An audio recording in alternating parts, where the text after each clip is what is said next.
I'm glad to have your ear today to introduce myself. My name is Robert Self, and I'm one of the authors of America's History, a U.S. history textbook published by Macmillan.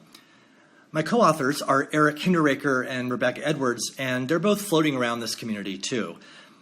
As a professor at Brown University and current chair of the department, I find myself encountering students looking for frames of reference and analytical skills with which to understand the past, but also to view the present and to make sense of their world.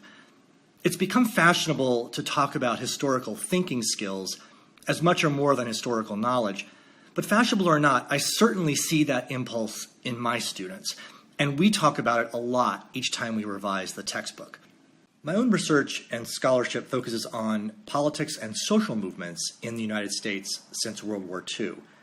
I'm especially interested in the relationship between social history and political history. The textbook as a whole is dedicated to helping students understand the connections between social and political history. We treat the two as extensions of one another, and we endeavor to bring to the book's narrative a constant emphasis on not just what happened, but why. Let me offer an example. Chapter 25, which I wrote, is entitled Triumph of the Middle Class, and focuses on the 2 decades after World War II, from the late 1940s through the mid-1960s. This is a period many books call the Age of Affluence, or the Affluent Society, after the title of a book published by the American economist John Kenneth Galbraith in 1958. The idea behind the Affluent Society, growing wealth, is true enough, but it doesn't quite capture what we see as one of the major developments of these 2 decades, the dramatic expansion of the American middle class. It's an affluent society, yes, but the larger historical dynamic is that a middle-class lifestyle, middle-class consumption patterns, middle-class communities, and so forth, became accessible to larger and larger numbers of Americans. This is to say that a larger share of the nation's wealth flowed to the middle, rather than, say, to the top of the income scale. What we show in Chapter 25 is how this expansion was both a social process and a political one. It was a social process because, for example, it had broad implications for consumer culture. It fostered an emerging youth culture, with rock and roll and eventually television and Hollywood movies at its center. It placed new emphasis on, but also stressors on, the nuclear family. So we look at changing ideas about childhood, gender roles, and religion. In a section called Houses, Cars, and Children, we examine how these 3 things, new suburban houses, the needs and desires of children, and automobiles, came to organize this rising middle class and simultaneously came to drive the national economy. And what about the politics of gender, race, and sexuality? It's no coincidence that these decades saw the emergence of the civil rights movement, various women's movements, and the very early days of what would become the gay rights movement. We endeavor to show the relationship between these politics and the social history of the mid-century American middle class.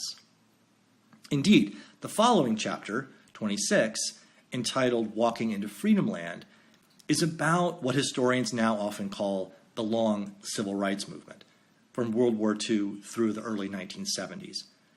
Rather than subdivide this coherent movement into small sections and individual chapters on the 1940s, 1950s, and 1960s, we present the movement as a whole in a single chapter, as it evolved and attempted to change both American society and American politics over 3 decades.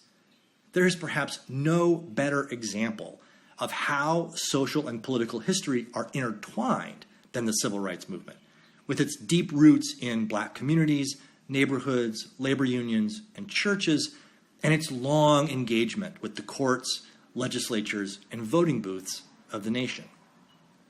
Other examples abound. In Chapter 28, for example, in a feature called Thinking Like a Historian, we look at the environmental movement of the 1970s, a movement that was often critical of how middle-class consumerism was damaging the planet. This feature helps instructors teach the skill of historical synthesis. We present a variety of different kinds of historical evidence and points of view, and ask students to, as any historian would, synthesize them into an interpretation.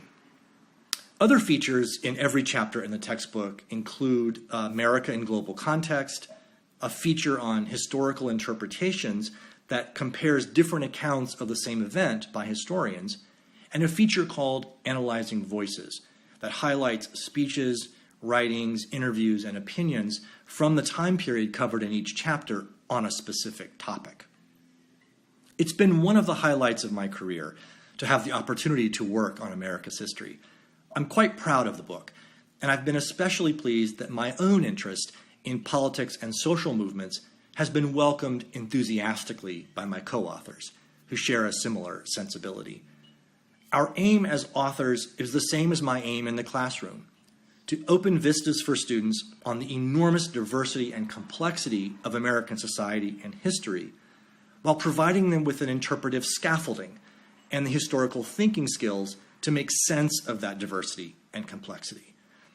As authors, we believe, as we feel most of you do, that teaching history is far more than presenting inert facts. It's about inculcating in students a habit of mind and a set of skills to analyze and make sense of the past. Thanks, and I really appreciate you taking the time to listen to this brief podcast.